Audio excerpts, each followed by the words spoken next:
السلام علیکم دوستو، آج ہم آپ کو اسلامی واقعہ سناتے ہیں ماں اور بیٹے کا۔ تو آئیے ناظرین شروع کرتے ہیں۔ بسم اللہ الرحمن الرحیم۔ ایک دفعہ کا ذکر ہے، ایک غریب ماں اپنے اکلوتے بیٹے کے ساتھ ایک چھوٹی سی بستی میں رہتی تھی۔ ماں نے بڑی مشقتوں کے ساتھ اپنے بیٹے کو پالا تھا۔ وہ ہر وقت اس کی سلامتی کے لیے دعائیں مانگتی رہتی تھی۔ جب بیٹا جوان ہوا تو روزی روٹی کی تلاش میں شہر چلا گیا۔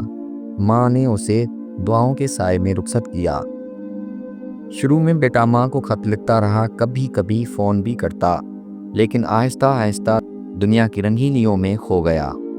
اس نے ماں سے رابطہ کرنا چھوڑ دیا۔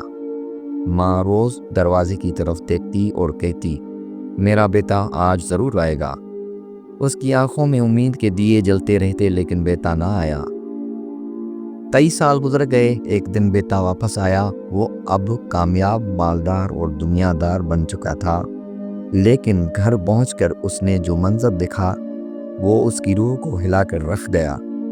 ماں کا جنازہ تیار تھا، اب وہ کچھ بھی کر لے ماں سے ایک لفظ بھی نہ کہہ سکتا تھا۔